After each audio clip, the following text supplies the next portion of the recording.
Chiron dans le signe du Taureau ou en maison 2. Cet audio concerne tous les natifs nés du 25 mai 1926 au 20 octobre 1926, du 25-03 1927 au 7 juin 1933, et ceux qui sont nés du 28 mai 1976 au 14 octobre 1976, et ceux qui sont nés du 28 mars 1977 au 21 juin 1983.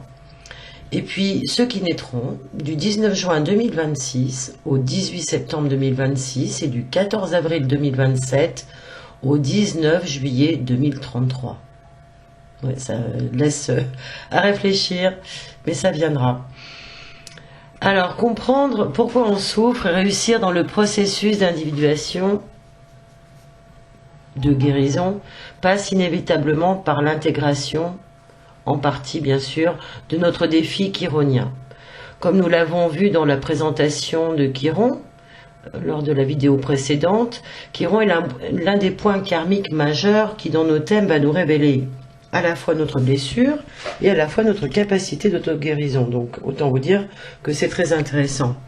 En effet, la blessure narcissique s'inscrit à cet endroit, même si elle n'est pas la seule cause de souffrance évidemment, et elle va se rejouer systématiquement, jusqu'à ce que nous ayons dessillé les voiles inconscients de l'ignorance, de l'inconscience, et apaiser la souffrance par le baume guérisseur de l'amour, de la compassion pour soi et de la conscience pour soi. Bonjour, je suis Françoise Lafoy et vous pouvez me retrouver sur mon site www.lecielbleuastrologie.com. Donc aujourd'hui, je vous propose un audio sur l'énergie de Chiron dans le signe du Taureau et par voie d'analogie à la deuxième maison, qui sont respectivement et astrologiquement gouvernées par la planète Vénus. Alors voyons comment, on parle de blessure, voyons comment la programmation chironienne de la blessure s'est-elle installée pour les natifs ayant Chiron en Taureau ou en maison 2. Il y a là, en fait, une empreinte, c'est-à-dire une mémoire d'une blessure, au moment de la construction identitaire, lors de l'étape cruciale du développement de la séparation de l'enfant avec la mère, c'est-à-dire à peu près même précisément vers le 2e mois après la naissance. La maison 2, qui décrit tout ce qui nous donne un sentiment de subsistance, justement, de par cette séparation, et qui nous fait voir notre propre solidité, concerne également le domaine de nos valeurs, de nos dons, de nos possessions. C'est tout ce que nous sommes en mesure de cultiver et de nous approprier, la nature de nos ressources intérieures et extérieures, et la relation que nous entretenons avec elles. Donc cela concerne les sujets tels que l'argent, la propriété, nos possessions, ou ce que nous croyons posséder, nos qualités telles que l'intelligence, la confiance, les talents, etc. Et dans le développement de l'enfant, c'est donc à l'étape de la séparation avec la mère, où on peut commencer à prendre conscience, à percevoir notre corps comme différent de celui de maman. Donc c'est à ce même moment que l'on cultive notre sentiment de substantation, donc de subsistance, et qu'on apprend à se forger, au gré de la croissance, toutes les valeurs qu'on va vouloir s'approprier. Il faut donc que cette phase soit construite sur une relation saine, pour qu'on puisse vraiment contacter des relations, ces ressources intérieures, et entretenir avec les autres des relations saines également, et qu'on apprenne à se différencier de l'extérieur. Mais là, ici, on est encore au stade oral, et quand il y a une mémoire traumatique ou une blessure, ça amène le natif à vivre quelque chose qui se traduira plus tard par un besoin d'amasser, de thésauriser, de cumuler, d'engloutir, de jouir de tout. Ça pourra se manifester par une quête de plaisir effrénée, une jouissance constante à maintenir. En tous les cas, c'est un défi d'apprentissage qui va se trouver entravé ici, avec Chiron en maison 2 ou en Taureau. Parce que le besoin de sécurité affective et matérielle va s'avérer compliqué, va s'avérer très difficile à acquérir. Et ça va représenter pour les natifs un combat perpétuel, un combat continuel. Alors la plupart d'entre eux pourront se vivre dans un attachement excessif, peut-être obsessionnel, soit à des choses matérielles ou affectives, ou alors à une personne même.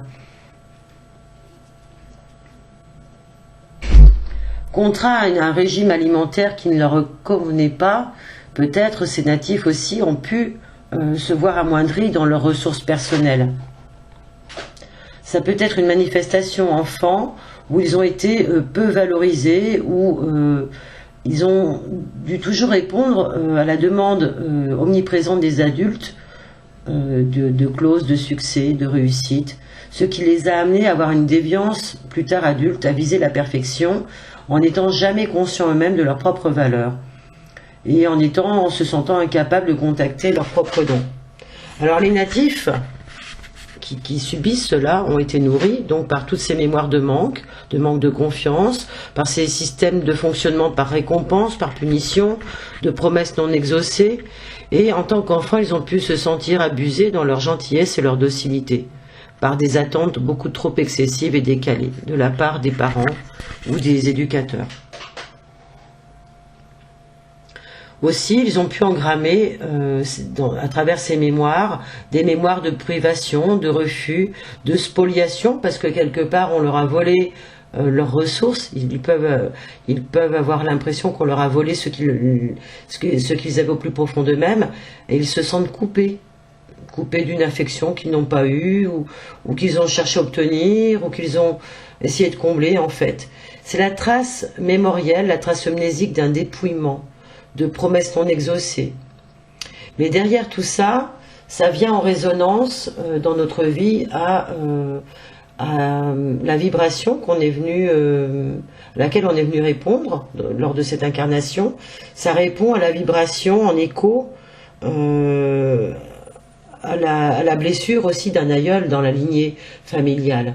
Parce qu'il s'agit vraiment d'une blessure qui n'a pu être réparée par le passé et qui a été retransmise.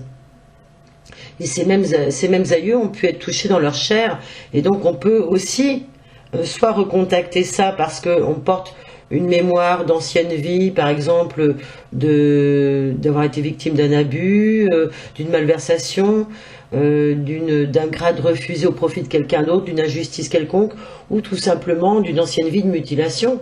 Hein, on n'est pas loin des guerres, et Dieu sait s'il y en a encore de trop en ce monde. Donc forcément, ces mémoires-là, elles restent ancrées.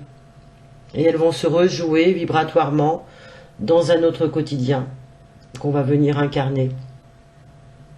Alors, justement, concrètement, comment ça va se passer dans le quotidien, dans la relation avec soi-même? Les natifs vont avoir une identification aux instincts blessés. Il y a un manque d'estime d'eux-mêmes qui va se formaliser par une incapacité à reconnaître leurs propres valeurs. On aura du mal donc à voir nos propres besoins, notre propre valeur, et à accéder aux ressources, à nos dons, à l'intelligence, à la confiance, au talent artistique. Ça va être difficile pour ces natifs d'exprimer ouvertement ce qu'ils désirent, ce qu'ils apprécient, ce dont ils ont envie. Ça va les entraîner à s'attacher, à être possessifs, matérialistes, à l'extrême, voire même à s'attacher à des personnes à l'extrême.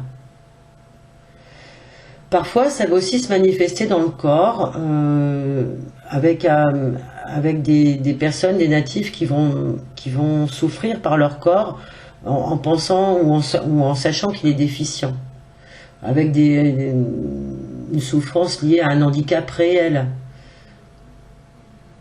On pourra aussi, dans ces générations-là, rencontrer des personnes qui vont inverser le processus et vont avoir horreur de la matérialité. Et parce que pour elles, ça sera être prisonnier, et ces personnes ne voudront rien posséder. Voilà, donc ça va être la vibration qui va jouer sur le plan extrême.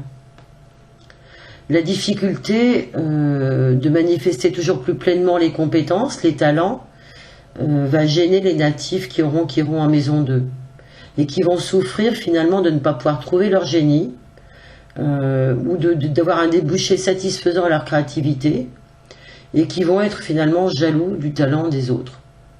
Voilà, tout simplement, ou de ce que les autres possèdent, ou de la meilleure matérialité des autres, en gros. Donc ces natifs vont être des jaloux, alors bien souvent inconsciemment, ils vont projeter ça sur les autres en pensant que c'est les autres qui sont jaloux d'eux, mais pas du tout, c'est en eux que ça se passe de prime abord. Alors ils vont pouvoir aussi avoir une acquisivité extrême, hein, poussée dans un intérêt envers les choses, envers les événements, voilà. Il y aura une course effrénée en fait, avec tout ça, ça sera une obsession. Et ça va colorer vraiment la relation à l'argent, à la propriété, aux possessions. Même s'ils s'en cachent, même s'ils s'en gardent, il y a une possibilité, à un degré divers de manifestation, de compenser une peur de perdre ce que l'on a déjà, ou ce que l'on essaie de retrouver au fond de soi. Ça peut être le travail, ça peut être l'argent, ça peut être son conjoint qu'on considère comme sa propriété, etc., etc. En tous les cas, il y aura une lutte permanente pour ce que l'on a mis sur son territoire ou pour son territoire lui-même. Voilà. Donc, autant vous dire que ça va être intéressant de retourner Chiron et de guérir la blessure de Chiron dans le signe du Taureau ou en maison 2. Il y aura aussi des natifs qui vont vivre cela à travers, alors comme je vous l'ai dit, comme on parle de territoire, ça parle de place, ça va être des personnes qui vont vivre des licenciements douloureux, qui auront l'impression d'être spoliés de leur rôle dans l'entreprise. Mais voilà, ça sera simplement un défi pour eux de prendre conscience de ce qu'ils considèrent comme propriété ou pas, de ce qui leur appartient ou pas. Hein. Alors, parfois, ça ne va pas se traduire par des événements concrets ou des sentiments concrets, mais ça va se traduire directement au niveau de la santé, au niveau du physique. Ou alors, il y aura un petit peu de chaque, hein, bien souvent c'est le cas. Et là, on va avoir des natifs qui vont avoir une propension à des maux liés dans la zone géographique du cou, avec des problèmes d'amygdalite, de gorge, de laryngite, de thyroïde. Ça fait partie des générations qui se sont fait opérer des amygdales, à qui on a dit, bah oui, ça sera mieux de avoir les amygdales, comme ça on n'aura plus d'angine, hein, forcément, on la verra pas. Cela dit, ça n'enlève pas le problème. Mais bon, ça va aussi être des problèmes au niveau des reins, du goitre, ça peut être aussi des problèmes au niveau des épaules, tout ce qui touche en fait la zone sensible du Taureau. Le Taureau étant relié à notre alimentation, hein, puisqu'on en a assez parlé avec, mes collègues en ont assez parlé avec Uranus en Taureau, qui vient nous demander de modifier notre système alimentaire, notre fonctionnement alimentaire. Et bien là, avec Chiron, on va avoir accès à la conscience de nos troubles alimentaires. On va pouvoir se voir glouton, gourmand, avoir besoin de régime. Voilà. En tous les cas, dans notre corps, le rapport ne sera pas, tant que la blessure ne sera pas vue, le rapport à l'alimentation ne sera pas installé correctement. Dans la relation avec les autres, avec l'environnement, la problématique se jouera au niveau de l'accès symbolique aux choses. Les natifs auront souvent tendance à prendre tout au premier degré. Et les rapports ici seront avec les autres, avec l'extérieur, de l'ordre de l'attachement, d'une vivance de sentiments, de jalousie inconscient, comme je l'ai dit plus haut, et de jalousie face à une facilité d'expression que les autres peuvent avoir de leur don finalement. Ça amène aussi une façon de se marginaliser pour prendre sa place, pour occuper un emploi, pour trouver la sécurité, ou pour perdre tout ça d'ailleurs. Ça va être des gens qui vont se faire licencier, mais contre toute attente. On ne s'attendra pas à ce qu'ils se fassent licencier parce que finalement, ça paraîtra totalement injuste. Ou des gens qui vont avoir des revers de fortune, par exemple, qui vont tout perdre. Tout cela viendra aussi se manifester pour toutes les personnes qui rencontrent des mémoires d'expatriés.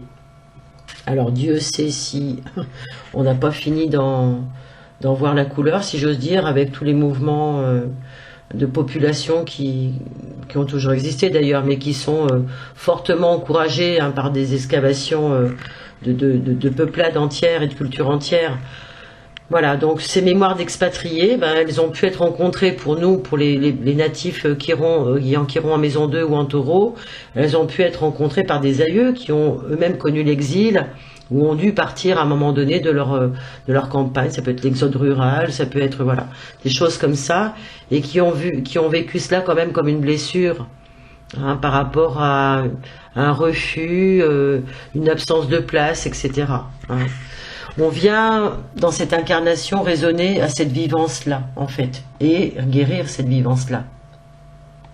Alors, comment résoudre ces désordres intérieurs et relever le défi chironien d'un chiron en taureau ou en maison 2? Alors, adultes que nous sommes, tous les natifs qui sont concernés doivent prendre conscience qu'ils peuvent avoir l'impression de devoir rester dans une forme de matérialisme absolu ou son contraire. Et par exemple, certains d'entre eux doivent tout simplement comprendre qu'ils portent la réussite des parents. Déjà, ça c'est la première chose à voir. Est-ce qu'on répond aux besoins des autres ou à ses propres besoins? Ou alors d'autres vont se dire, ben non, moi j'ai pas le droit de jouir de la vie, de mon corps, de mes dons, ou alors je ne fais que rechercher cela. Voilà, ça fait des extrêmes qu'il va falloir équilibrer et voir à l'intérieur de nous où est-ce que nous sommes fragmentés sur le plan affectif. Qu'est-ce qui nous empêche d'accéder aux dons pour pouvoir opérer le passage chironien? Il faut savoir que derrière tout ça, en fait, on attire malgré nous la peur de déboires matériels et qu'on attire le danger d'être dépossédé. Ça fait aussi des natifs qui s'en demandent trop et qui se fatiguent parce qu'ils ont tendance à aller plus chercher ce qui les inquiète que ce qui les rassure. Parce que la relation n'est pas saine avec les instincts, avec le corps, avec la nature sensuelle. Donc il faut apprendre à retrouver une sagesse avec le corps, à dormir correctement, à manger selon ses besoins. Voilà des actes thérapeutiques qui peuvent être très intéressants pour ces natifs. Réapprendre aussi à se faire masser ou à se masser soi-même, à faire des exercices physiques, à prendre soin de soi, à avoir un autre rapport au corps, à son corps et au corps de l'autre, dans la relation sexuelle par exemple. C'est apprendre à vivre selon ses propres valeurs et non pas selon des standards établis de mode, aussi d'effets de mode. Même si cela nous oblige à aller à contre-courant de la norme. Alors le coaching, tel que je le conçois, ben je viens déjà de vous l'énoncer, hein, cette quête qu'il va falloir envisager au niveau des valeurs, on va passer par des crises existentielles évidemment. Et je vous invite tous les natifs qui ont Chiron en taureau à voir comment vous êtes influencés par la moralité de votre milieu. Est-ce que vous avez vous-même défini vos valeurs? Est-ce que vous avez vu parfois que les valeurs auxquelles vous aviez adhéré ne sont pas les vôtres? Ou que votre système vous a évité d'être jugé, par exemple? Voilà, enfin, il y a plein de paramètres et de plein de déclinaisons possibles, bien évidemment, et on ne pourrait les voir que individuellement. En tous les cas, il va falloir trouver un équilibre entre ce qui est essentiel pour votre survie matérielle, physique, et pour voir dont vous avez réellement besoin pour être à l'aise et productif, et être bien dans votre corps et dans votre esprit. Il y a vraiment une expérience importante à faire au niveau de la matière, au niveau des possessions, au niveau de l'argent. Les attitudes nouvelles à acquérir, les outils seraient d'apprendre à entretenir une relation saine donc avec tous vos instincts, avec votre nature sensuelle, à gérer votre difficulté financière, à voir là où est-ce que vous manquez ou là où est-ce que vous avez trop et que vous cumulez avec une acquisivité sourde et inutile. Cela pourra aussi repérer tous les messages contraignants que vous avez pu engrammer, cumuler depuis l'enfance et qui ont généré des croyances limitantes. Qui vous ont amené peut-être à jeter votre argent par les fenêtres, à vous entendre dire que vous n'aviez pas de goût, ou pas besoin de ceci, pas besoin de cela, vous étiez mal habillé, enfin bon. Ou alors qu'il n'était pas bon de vous complimenter, de vous faire des compliments, de voir votre valeur et de la reconnaître. Voilà, toutes ces choses-là, qui ont été amplement décrites par Eric Braun dans ces livres vont nous aider justement à voir quels ont été nos pilotes clandestins. Alors les thérapies utiles, ça va être de reconnaître sa véritable valeur, de laisser aller les vieux patterns et d'apprendre que dans chaque expérience, il y a quelque chose de neuf et qu'à travers cela, vous avez votre valeur propre. Quel est le cadeau de Chiron après la guérison? Quel est le don de Chiron après la guérison? Alors, tous les natifs qui auront réussi à relever le défi chironien pourront accéder à une sécurité qui va venir de l'intérieur, les solidifier, et ils ne seront plus obligés de se référer à l'extérieur parce qu'ils auront acquis la véritable capacité à mettre en valeur leurs compétences, leurs talents innés, à être substantiels, à être dans leur être et non plus dans leur avoir. C'est une aptitude développée à accorder plus d'importance à soi-même, aux gens et aux choses. Mais une importance réelle, d'être-té. Ils pourront aussi apprendre aux autres à passer au travers des comportements, des attitudes fixes et bornées. Ils pourront les aider à être moins possessifs, à ne plus être jaloux.